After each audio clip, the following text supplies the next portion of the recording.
Ouais, on a même plus.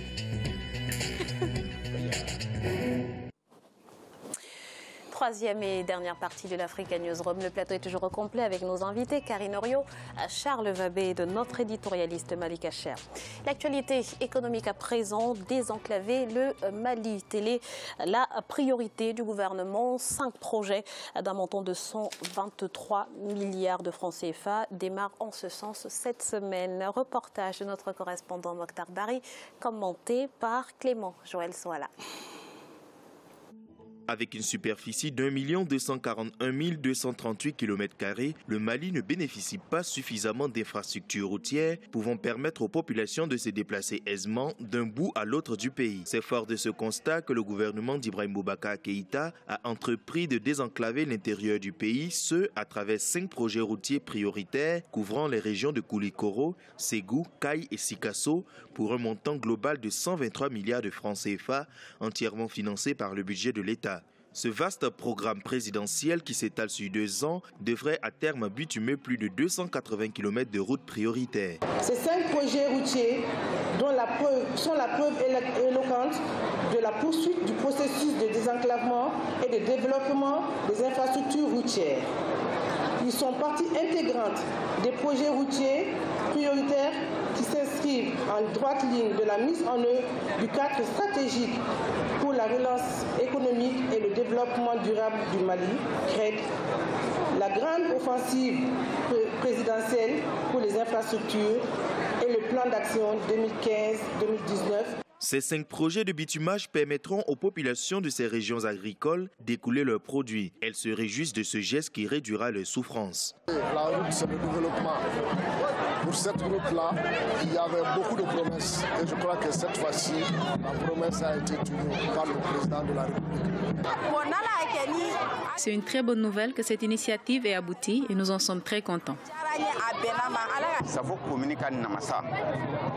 La commune de Safo constitue le grenier du Mali en matière de production de la patate douce. La construction de la route réduira le coût du transport. Kangaba, Dulafundo, frontière guinéenne, ou Kai Sadiola, Kenyeba, le gouvernement met l'accent sur les routes stratégiques dans le développement économique du Mali. Les entreprises ont au maximum 24 mois pour bitumer 280 km de route. Par ailleurs, la récente visite du président Ibrahim Boubacar Keïta en Arabie Saoudite a été l'occasion d'obtenir le financement de l'axe Douentza-Gao long de 300 km. Alors, Karine, on l'a vu, hein, le Mali est très en retard en ce qui concerne les infrastructures routières. Comment expliquer finalement cette situation ? Non, mais on est tous effarés de voir l'état de pauvreté du Mali, qui souffre d'attaques terroristes. Mais il y a d'autres problèmes. Il y a un problème d'éducation, il y a un problème de santé, il y a énormément de priorités pour le président. Et c'est un bon début que ce soit mené jusqu'au bout. Maintenant, c'est un investissement qui est un investissement entièrement public. Je me demande bien comment est-ce qu'il va faire pour aller jusqu'au bout de ce projet. Et puis ensuite, l'entretien, parce que c'est bien de construire des infrastructures, mais après, il faut les entretenir. Malik, justement, comment est-ce que le secteur privé peut accompagner l'État dans ce processus ? Quel secteur privé? C'est là la question. Est-ce qu'on a un secteur privé qui est capable? Au Mali. Il existe, mais il est balbutiant et je ne pense pas qu'il est en mesure de mettre en branle des projets aussi structurants qui vont être menés. Et c'est ça la véritable problématique. C'est pour ça que c'est les institutions, publiques et justement les entreprises publiques qui doivent être le fer de lance de ces politiques-là de développement. Ensuite, on pourra déléguer au privé, mais le privé, à mon sens, ne pourra pas encore structurer le territoire et émailler le territoire. Moi, je pense que IBK aurait dû... Alors, aurait dû, je suis juste là en simple commentateur, je ne suis pas à sa place. Je pense que le Mali, comme ça a été dit par Karine, a subi une instabilité politique et notamment sécuritaire. Donc, c'était difficile déjà à gérer. Il y a plusieurs étapes à gérer avant. Mais je pense qu'on aurait pu véritablement créer un véritable plan Marshall pour le Mali, une concertation internationale pour le Mali. Si on a la volonté de faire du Mali un espace incontournable dans la bande sahélienne, on y met les moyens. C'est-à-dire qu'on attire les investisseurs, on essaie de faire une politique de communication autour de ce pays. Et ça fait défaut sur les pays africains. Vous avez des communicants qui partent vers les institutions internationales et qui disent aujourd'hui mon pays a besoin de financement, mais c'est un potentiel extraordinaire pour l'Afrique et j'ai besoin de financement étranger. On n'a pas ces personnes-là, ces VRP même si je le dis grossièrement, VRP pour promouvoir la destination Mali, même si la situation sécuritaire est difficile. Il faut avoir ces personnes-là qui vont devant les institutions et ne pas marchander, être en position aussi de force. Monsieur Wabé. Moi, je pense que d'abord, lorsque on a tendance à critiquer, par exemple, un président qui vient d'arriver, c'est vrai qu'il est arrivé dans les conditions que tout le monde sait. Il y a eu quand même. Il a hérité d'une situation assez difficile. Il a hérité d'une situation. Bon, on ne va pas être trop méchant avec ça.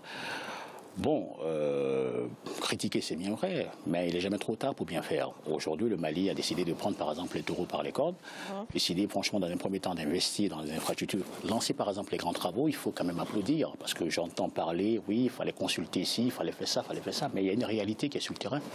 Il y a la poussière, depuis des décennies, aucun chef d'État en fin de compte s'est penché sur la situation. Aujourd'hui, on a un chef d'État pour la première fois qui dit qu'il va faire des routes.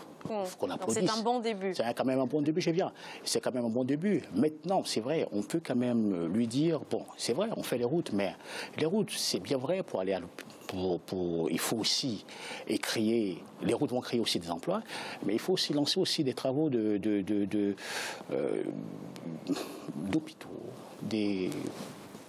du public, des écoles, des universités. C'est un secteur quand même, c'est quand même important. Malik, très rapidement. Très rapidement, mais la solution pour moi est régionale. C'est-à-dire que le Mali, de par sa faiblesse sur le plan économique, n'a pas les moyens de structurer son territoire. La solution, elle est régionale. C'est l'accumulation des moyens par les pays, et notamment l'accumulation des réserves financières qu'on pourra mailler ce territoire du Sahel qui, du Sénégal jusqu'à l'Éthiopie, n'est pas maillé en territoire. Donc il faut avoir cette concertation régionale. Ça n'existe pas pour l'instant. Ce que je voulais, ce qu'il est en train de dire, j'ai l'impression que pour la première fois, comme je l'ai dit, il y a quand même 116 milliards, si j'ai bonne mémoire, qui vont être débloqués pour les routes. 116 milliards qui ne vont pas aller dans la poche, par exemple, de quelqu'un d'autre. Au moins, on va voir, par exemple, les travaux. Je pense que mon invité ici est quand même très sévère envers le président malien. Je pense qu'il doit féliciter, par exemple, ce président qui a décidé de œuvrer pour son petit peuple en attendant de voir le reste.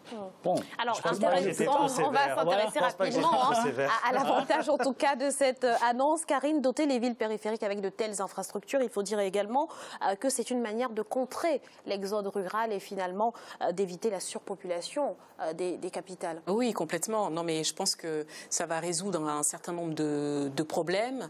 Et puis surtout, la population avait besoin de ça sur le plan de, comme il l'a dit tout à l'heure, de la région. Mais je pense que pour l'instant, c'est une bonne décision qu'on salue. On attend de voir effectivement les actes posés, puis surtout les routes. Dans le reste de l'actualité, l'édition 2017 du World Economic Forum a pris fin ce 5 mai à Durban, en Afrique du Sud. Il s'agit d'un rendez-vous annuel pour évaluer les défis économiques du continent à l'heure où les perspectives de croissance sont loin d'être rassurantes. Deo Gracias Podo. Une dizaine de chefs d'État et de gouvernements africains ainsi que plusieurs centaines d'investisseurs ont pris part à l'édition 2017 du Forum économique mondial tenu du 3 au 5 mai à Durban, en Afrique du Sud. L'objectif était de trouver d'autres alternatives pour relever les défis économiques du continent, en particulier ceux posés par la baisse des cours des matières premières, d'améliorer l'appui des décideurs aux startups africaines ou encore d'encourager les initiatives en faveur de la réduction du chômage chez les jeunes. Nous avons l'opportunité de décider de notre propre avenir. Les jeunes ont été très clairs en appelant les dirigeants à aborder les problèmes d'exclusion, d'inégalité, de pauvreté et de chômage. L'Afrique est un continent jeune, ce qui signifie que nous aurons un avenir très brillant si nous investissons davantage dans la jeunesse.